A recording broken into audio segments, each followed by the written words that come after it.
Dicen que la realidad supera la ficción, y hay historias que lo confirman. Historias que si no estuvieran documentadas, juraríamos que salieron de la mente de un guionista perturbado.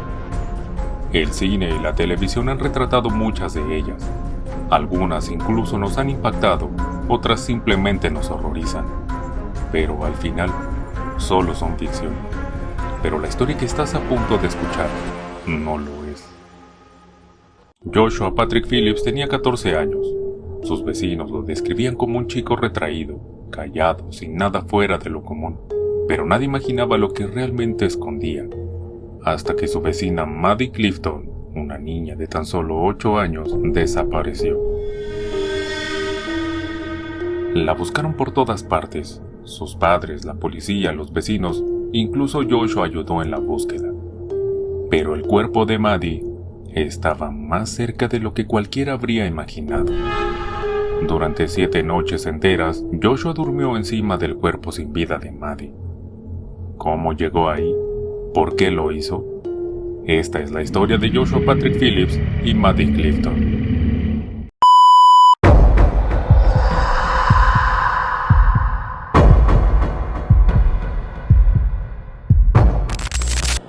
Lo que estás a punto de escuchar se basa en los testimonios presentados durante el juicio de Joshua. Transcurría el año de 1998. Para ser más precisos, el 3 de noviembre. Cerca de las 5 de la tarde, Maddie cruzó la calle y tocó la puerta de su vecino y amigo Joshua. Ese día Joshua estaba solo en su casa. No tenía permitido salir ni abrir la puerta sin que sus padres estuvieran presentes.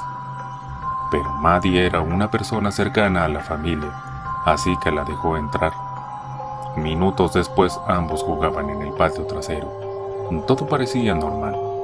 Pero pronto ocurrió un accidente que desataría el crimen más perturbador en el barrio de Lakewood, Jacksonville, Florida. Ambos jugaban béisbol cuando de pronto la pelota golpeó fuertemente el rostro de Maddie. El golpe le provocó una herida profunda por lo que comenzó a sangrar y quiso salir corriendo, pero Joshua entró en pánico y corrió detrás de ella para evitar que saliera. En medio de los jaloneos, tomó el bate con el que jugaban minutos antes y la golpeó en 3 ocasiones. Su objetivo, según declaró, era calmarla. Después subió su cuerpo a la habitación y trató de esconderla debajo de la cama. Pero no era una cama común. Era una cama de agua y para meter el cuerpo tuvo que romper parte de la base de madera. Por supuesto que esto le tomó varios minutos. Mientras tanto, Sheila, la madre de Maddie, recorría desesperada el vecindario tocando de puerta en puerta preguntando por su hija. Y entonces tocó la puerta de los Phillips. Joshua respondió con calma. Le pidió disculpas por no poderla dejar pasar y le aseguró que no sabía nada, por lo que Sheila no tuvo más remedio que irse a seguir buscando. Poco después sus padres llegaron a casa. Tuvieron una charla sin mayor importancia, pero el escándalo en el vecindario ya era demasiado evidente. Los vecinos estaban reunidos para comenzar la búsqueda de Maddie, acompañados de agentes de la policía. En ese momento los padres de Joshua salieron a ayudar en la búsqueda, pero Joshua decidió quedarse en casa. ¿Por qué? Porque minutos antes de que sus padres llegaran a casa, Joshua había escuchado algunos ruidos extraños provenientes de debajo de la cama, así que aprovechó la ausencia y el escándalo en el vecindario para subir a su cuarto y apuñalar a Maddie en 7 ocasiones. Los días pasaron, la policía buscaba sin descanso. Entraron a varias casas, incluyendo la de los Phillips. Visitaron la habitación de Joshua 3 veces, pero no encontraron nada. El cuarto estaba desordenado. Olía a desinfectante, comida, excremento de pájaro y ambientador, pero nada parecía fuera de lugar, hasta que 7 días después, algo cambió. La madre de Joshua, molesta por el desorden, entró a limpiar. En la alfombra había una mancha rojiza y lo que parecía una especie de tela blanca saliendo de la base de la cama. Se acercó y vio que la base de la cama estaba rota y astillada. Movió el colchón y lo que vio la hizo entrar en shock. Salió corriendo de su casa, cruzó la calle y entró a la casa de los Clifton, donde los padres de Maddie terminaban una entrevista para televisión. Entre lágrimas y gritos pidió a los policías que se encontraban allí que entraran a ver lo que había debajo de la cama de su hijo. Los agentes entraron y ahí estaba, el cuerpo sin vida de Maddie Clifton.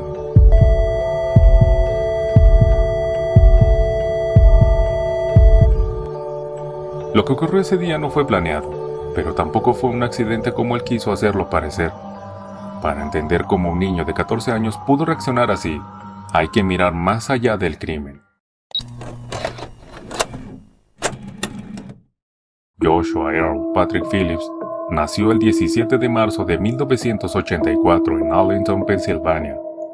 Creció junto a su madre Melissa mientras su padre Steve luchaba contra el alcoholismo y las drogas. Vecinos y familiares describieron a Steve como alguien violento, autoritario y que imponía reglas rígidas.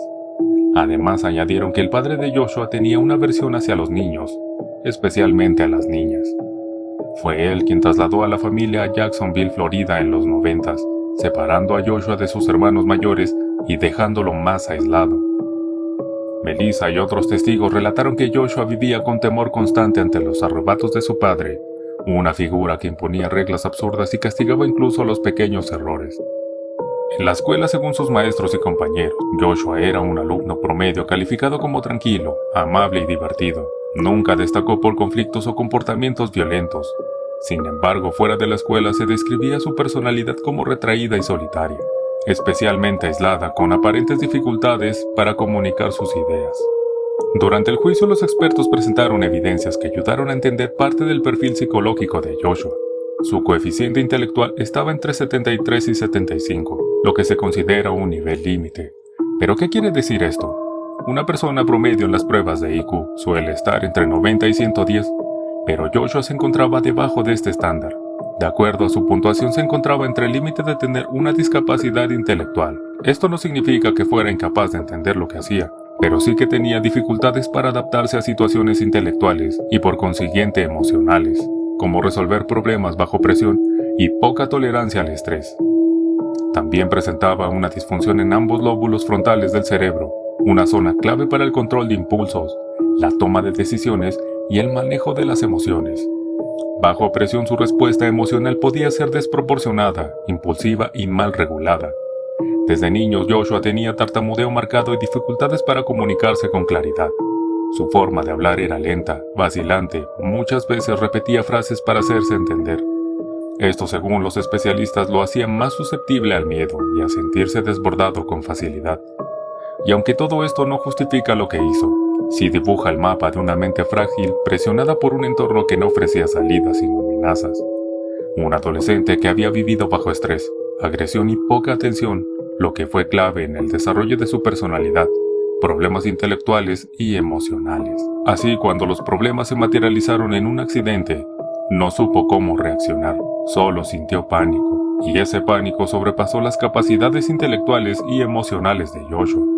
Algunos expertos que colaboraron en el juicio de Joshua lo describieron como alguien emocionalmente deficiente, pasivo-agresivo con personalidad del tipo esquizoide, incapaz de controlar impulsos bajo estrés y con tendencia a aislarse emocionalmente. Además, producto de su limitación intelectual y emocional, era altamente influenciable. Todos estos informes fueron presentados en el juicio como parte de su defensa legal. Sin embargo, el juez y el jurado rechazaron esto como prueba. Con ese perfil, no sorprende que ante una situación fuera de control, Joshua no tuviera herramientas para detener una cadena de errores. No hubo un plan, pero sí una respuesta desbordada, desorganizada y desesperada. Y aunque los expertos trataron de explicar su fragilidad emocional, la justicia no vio a un niño superado por el miedo, sino a un asesino.